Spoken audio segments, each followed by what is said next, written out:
Welcome to episode 4 of Stray Cat to Stay Cat. And just to quickly recap the story so far, I was renovating a house to rent out when a young stray kitten started appearing in the back garden. Fast forward and the cat has essentially become the tenant. In episode 2 we looked at the various and increasingly ridiculous things that I tried to do to discourage the kitten from staying, and in episode 3 we saw how the kitten, who at the time we were calling Puss because I still hadn't figured out its gender, gradually began settling into life inside the house. There is one small thing from episode 3 that I want to briefly revisit. Up until that point, Puss had never fouled inside the house. It had always used the vent window to go outside into the garden. However, that did eventually change, but we'll come back to that in a later episode because there's a very specific reason why. Another change since that last episode is that now I've had to essentially ban the cat from the office whilst I'm working. I was in the middle of a phone call at work. What are you doing? Come out. Come out. Come out. I've just lost that phone call now. That decision came after it had casually disconnected the Ethernet cable from the router mid-shift, which, as you can imagine, didn't go down particularly well. But not before earlier that same day, Puss had made an impromptu photobombing appearance at our organisation's monthly Teams meeting. I didn't even know Puss was in the background until several of my colleagues started messaging me saying, "I like your cat." Anyway, back to the story. By this stage, Puss was settling into a fairly predictable daily routine. She was still following me around like a shadow, still doing the morning zoomies, still playing with my shoelaces, and still disappearing off on a short neighbourhood adventure most mornings before returning to sleep for most of the working day. But somehow, Puss always seemed to know exactly when I was taking my lunch break. Without fail, it'd wake up and appear, demanding a share of whatever I was eating, despite having perfectly acceptable cat food sitting in its home bowl.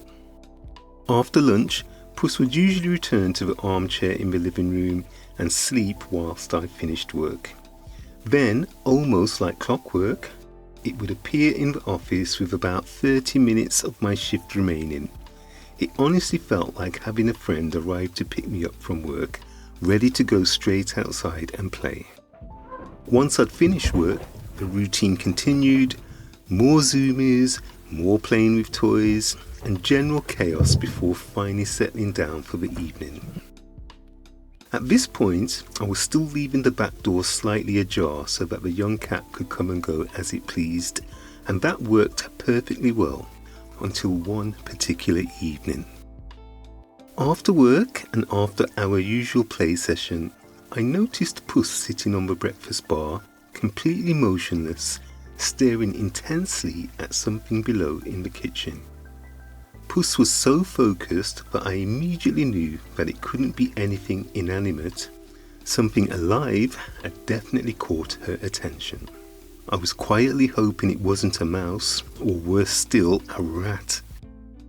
I tried to position the camera above Puss's head to capture whatever it was that Puss was watching, but I couldn't quite get it in shot. However, I could see it clearly myself. And lo and behold, it was another cat.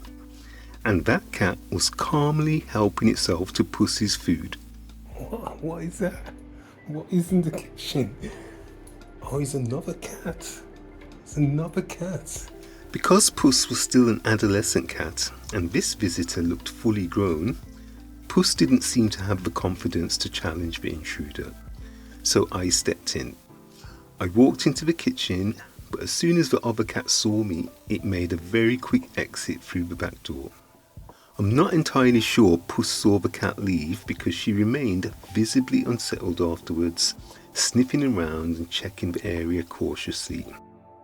Eventually though, she did relax and I reassured her that everything was okay and that hopefully we wouldn't see that happen again.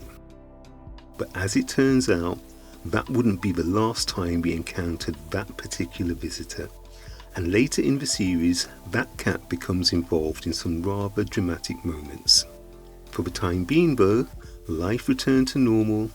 Morning feeding, pre-work zoomies, lunchtime food negotiations, and long daytime naps whilst I worked.